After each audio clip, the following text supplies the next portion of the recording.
Assalamualaikum warahmatullahi wabarakatuh. Innal hamdalillah nahmaduhu wa nasta'inuhu wa nastaghfiruh wa na'udzu billahi min shururi anfusina wa sayyiati a'malina. Man yahdihillahu fala mudilla lahu wa man yudlilhu fala hadiya lahu. Asyhadu an la ilaha illallah wa asyhadu anna Muhammadan abduhu wa rasuluhu la nabiyya ba'dahu. Amma ba'd. Bapak, Ibu jamaah salat subuh yang semoga rahmat Allah, segala puji bagi Allah Rabb semesta alam yang telah melimpahkan rahmat, taufik, segala hidayah kepada kita semua, sehingga alhamdulillah sampai di pagi yang cerah ini, karena kemarin harus diguyur hujan dengan kondisi udara yang segar dan ini gelap untuk tidur di waktu malam tadi. Alhamdulillah sampai pagi ini kita dalam keadaan segar, sehat, walafiat, sehingga bisa sama-sama melaksanakan tugas dan kewajiban kita sebagai seorang mukmin. Alhamdulillah tadi sudah sholat subuh secara berjamaah dan insyaallah akan disambung dengan kajian rutin pagi yang semoga ini akan menjadi persaksian kita nanti di hadapan Allah, kegiatan kita, niat kita, semoga menjadi amal baik yang akan bisa memperberat iman atau berbeda dengan Allah Subhanahu wa Ta'ala. Amin. Ya Allahumma amin ya Allah rabbal alamin. Saya akan mengambil tema pada pagi hari ini adalah membahas tentang kurban. Karena sebentar lagi kita akan melaksanakan kegiatan ibadah penyembelihan hewan kurban. Semoga ini menjadi pembekalan sesuatu yang mungkin telah lupa, maka mari kita ingatkan kurban atau ubiah. Kalau di Arab sana berarti ubiah, kalau di kita lebih gampang dan lebih dikenal adalah kurban. Kurban binatang yang disembelih guna ibadah kepada Allah. Ini poin pentingnya adalah ibadah. Poin pertama, jangan sampai salah niat kaitannya dengan tadi, termasuk zikrullah. Yang pertama adalah ikhlas. Maka kurban adalah binatang yang disembelih guna ibadah kepada Allah Subhanahu wa Ta'ala pada hari raya haji dan 3 hari kemudian, 11, 12, 13, yang sering disebut dengan hari Tasrek. Jadi waktu penyembelihan adalah 4 hari. Di hari rayanya ditambah 3 hari Tasrek. Kapan batas dimulai penyembelihan dan batas akhir untuk penyembelihan?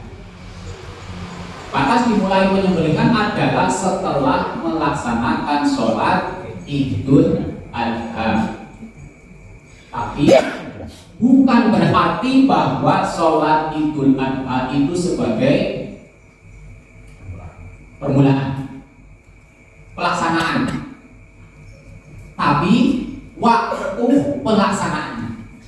Dalam arti di sini, walaupun kita tidak melaksanakan sholat Idul Adha, boleh tetap kita melaksanakan kurban. Misalkan kita sedang menjadi musafir dalam perjalanan, sehingga kita tidak diberi kesempatan untuk sholat Idul Adha. Bolehkah kita berkorban? Boleh. Jadi artinya bukan melaksanakan sholat Idul Adha-nya untuk batasannya, tapi adalah waktunya setelah sholat Idul Adha. Dan batas akhirnya adalah di hari ke-13 setelah terbenam matahari, yaitu waktu maghrib itu batas akhir untuk penyembelihan hewan kurban. Maka setelah itu bukan lagi kurban. Hukum kurban, sebagian ulama berpendapat bahwa kurban itu wajib. Kami ulang, sebagian ulama berpendapat bahwa hukum kurban itu wajib. Dan sebagian yang lain berpendapat bahwa kurban itu sunnah. Mana dalil dan dasarnya? Mari kita simak bersama-sama alasan yang berpendapat wajib. Allah Subhanahu wa taala berfirman dalam Quran surat Al-Kautsar ayat 1 dan 2. A'udzu billahi minasyaitonir rajim. Inna a'tainakal kautsar fasholli li rabbika wanhar. Sesungguhnya kami telah memberi engkau ya Muhammad, maksudnya kepada Nabi Muhammad sallallahu alaihi wasallam. Sesungguhnya kami telah memberi engkau ya Muhammad akan kebajikan yang banyak. Sebab itu sholatlah engkau pada hari raya haji karena Allah, dan sembelihlah kurbanmu. Quran surat Al-Kautsar ayat 1 dan 2. Ini dasar alasan yang berpendapat bahwa kurban itu wajib. Dalil yang berikutnya, sabda Rasulullah sallallahu alaihi wasallam, an Abi Hurairah qala Rasulullah sallallahu alaihi wasallam, man wajada sa'atan falam yudhi fala yaqrabanna musallana. Dari Abu Hurairah telah berkata Rasulullah sallallahu alaihi wasallam, barang siapa yang mempunyai kemampuan, ini poinnya adalah yang mempunyai kemampuan. Arti dari mempunyai kemampuan di sini bukan berarti saat datangnya bulan haji kita harus menjual pakaian misalkan, atau lemari misalkan. Nah, itu mah pakul. Artinya barang milik kita yang kita gunakan untuk sehari-hari, untuk sehari-hari, Pak. Maksudnya begitu. Arti kemampuan di sini bukan itu, tapi memang sedang ada kelonggaran rezeki. Barang siapa yang mempunyai kemampuan tetapi ia tidak berkorban, ancamannya maka janganlah ia menghampiri tempat sholat kami, yaitu masjid. Diancam kita lihat, saking pentingnya dan saking ditekankannya. Itu dalil alasan bahwa kurban itu hukumnya wajib.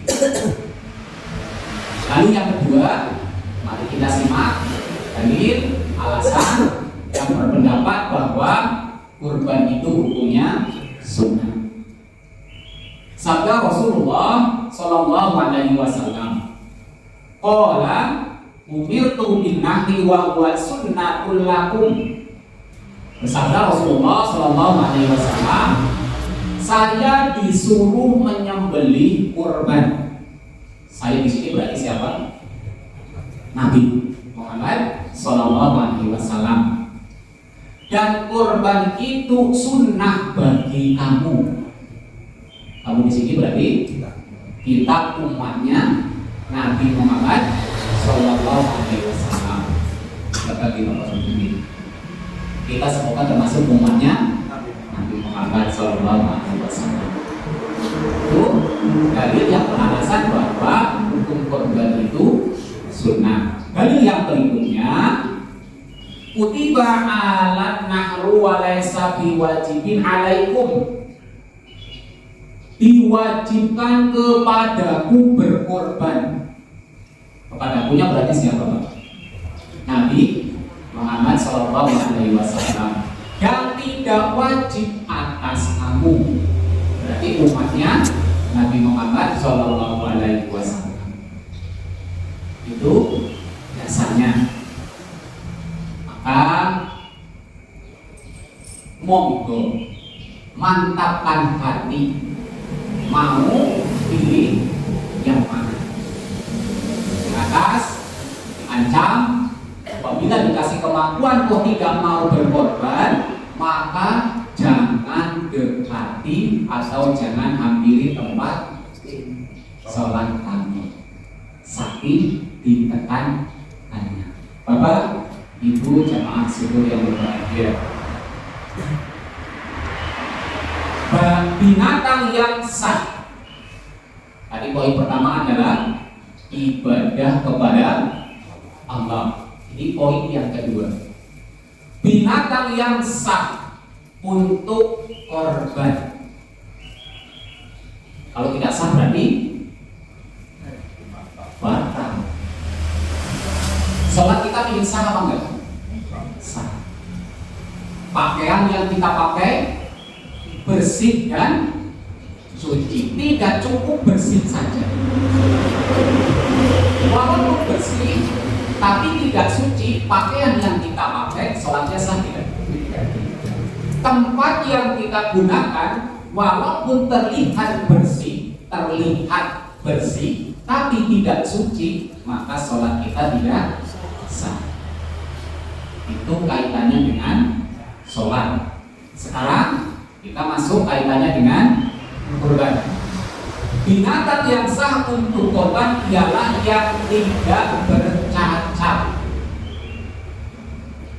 Karena ini kaitannya dengan ibadah yang disertai dengan syarat-syarat tertentu sesuai dengan syariat agar ibadah kita sah.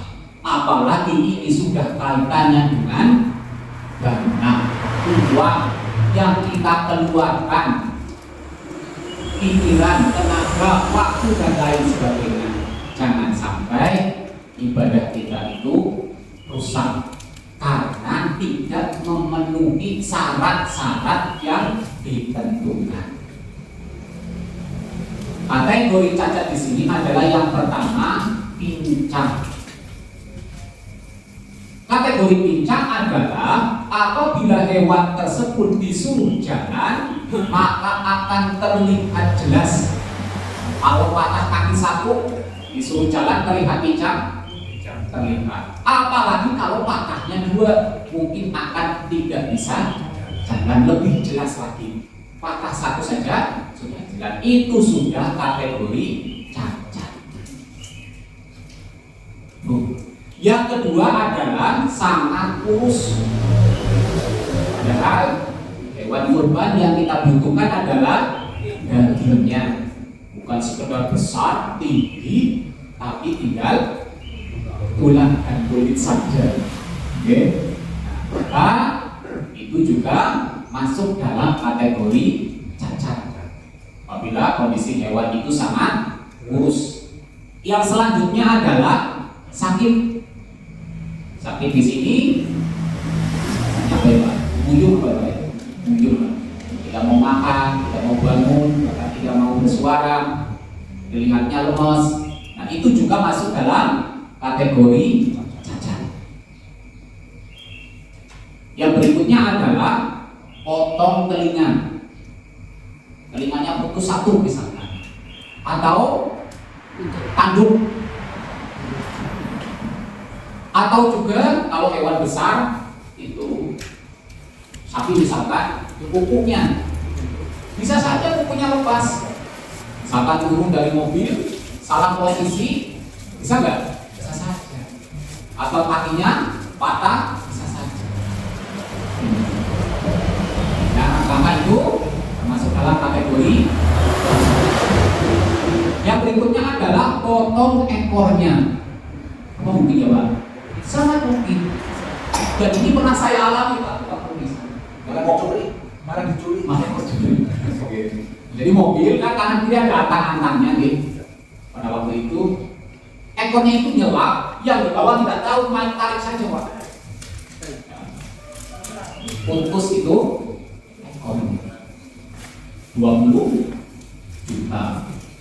Langsung terbayar ke bakul sih. Nah, ini juga masuk dalam kategori cacat.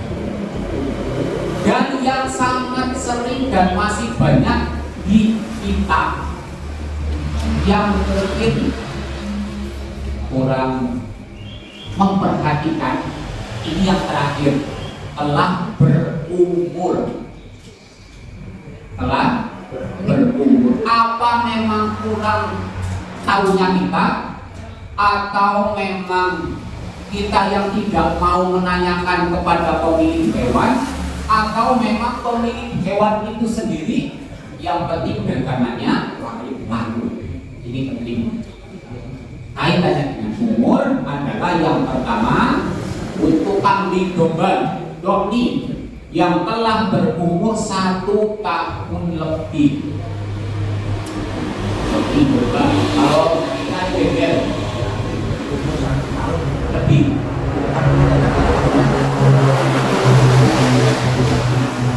Untuk kambing domba ini, kalau kita itu bebel, kalau Jawa ya kambing kacang.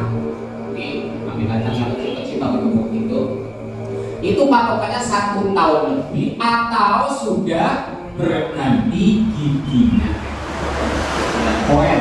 Walaupun belum 1 tahun, kan ada kambing kacang, sudah ganti giginya, maka itu sudah memenuhi syarat.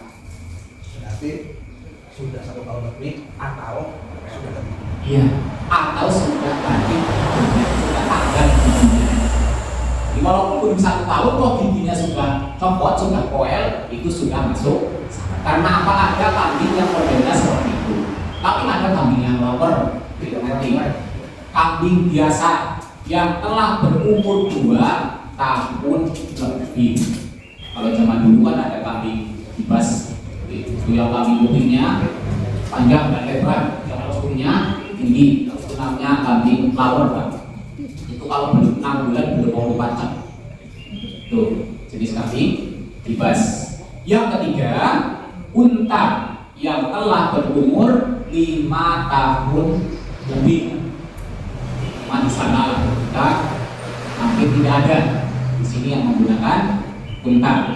Yang keempat adalah sapi yang lebih banyak digunakan sekarang. Ini bisa untuk pengalaman para panitia, termasuk diri saya. Sapi kerbau yang telah berumur 2 tahun lebih. Ini penting. Sapi yang telah berumur 2 tahun lebih. Kita kembali ke awal. Tema pembahasan kita adalah kurban itu adalah ibadah kepada Allah. Poin yang kedua tadi apa? Ibadah yang sah. Oke, maka mari kita perhatikan setiap kegiatan ibadah kita hendaknya sesuai dengan syariat. Nah, ini penting. Sapi kerbau yang telah berumur 2 tahun lebih. Sabda Rasulullah Sallallahu Alaihi Wasallam, Anil Bara bin Azib qala Rasulullah Sallallahu Alaihi Wasallam, arba'un la tajzi'u fil adha'il al-umratul bayyinu muruha wal malitatul bayyinu maraduha wal ajabul bayyinu araduha wal mujfa'ul lati la tumki. Dari bawah Ajib telah berkata Rasulullah Sallallahu Alaihi Wasallam, 4 macam binatang yang tidak sah, dijadikan korban. Yang pertama, rusak matanya. Kategori rusak matanya apabila disuruh jalan hewan itu akan kebingungan arah jalan. Maka itu termasuk kategori yang rusak matanya. Yang kedua, sakit, ini sudah. Yang ketiga, pincang, juga sudah. Yang keempat, kurus yang tidak bergaji lagi, tinggal tulang dan kulit saja. Riwayat Ahmad dan disahihkan oleh Tirmizi. Hadis yang berikutnya, an Jabir qala Rasulullah sallallahu alaihi wasallam la tadbahu illa su'inatan illa ayyasa alaikum fatadbahu jad'atan minadh dhani. Dari Jabir berkata Rasulullah sallallahu alaihi wasallam, janganlah kamu menyembelih untuk kurban melainkan yang muslimah telah berganti gigi walaupun belum 1 tahun, kecuali jika sukar didapati maka boleh jaz'an yang baru berumur 1 tahun lebih dari kambing giling. Riwayat Muslim. Itu yang bisa disampaikan, semoga ada manfaatnya khususnya buat diri pribadi dan semoga bermanfaat untuk panjenengan semua. Berarti tidak ketentuan harus jantan atau tidak. Tidak Boleh, tidak. boleh, cuman kalau semua korbannya betina,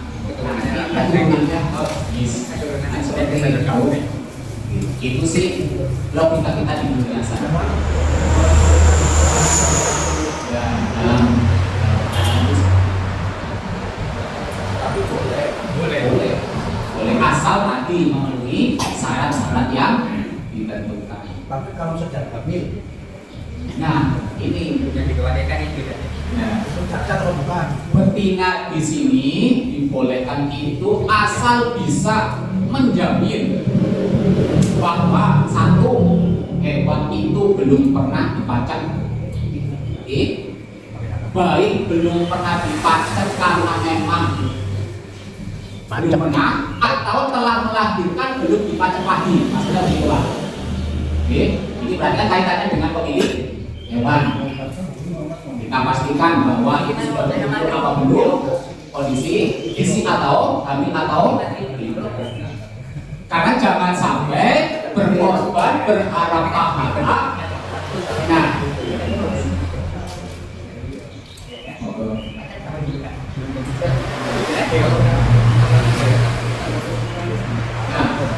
itu kan mata rusak ya. Maka kategorinya tadi dicek nggak, dicek dia kebingungan nggak arah jalan. Kalau masih dengan lancar dia mencari arah jalan, maka belum masuk kategori.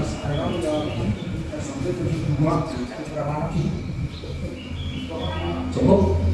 Alhamdulillah. Kalau kita nggak tahu mana itu masalah.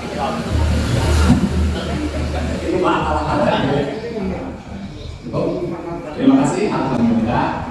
Saya sampaikan benar kesepakatan dari Allah Subhanahu Wa Taala. Salam adalah keperluan diri pribadi. Kesempatan buat maaf yang selesai. Marilah kita tutup dengan doa. Bismillahirrahmanirrahim. Rabbi firli wa liwalidayya warhamhuma kama rabbayani shaghira. Subhana Allahumma wa bihamdika asyhadu an la ilaha illa anta astaghfiruka wa atubu ilaik. Walhamdulillahi rabbil alamin. Assalamualaikum warahmatullahi wabarakatuh.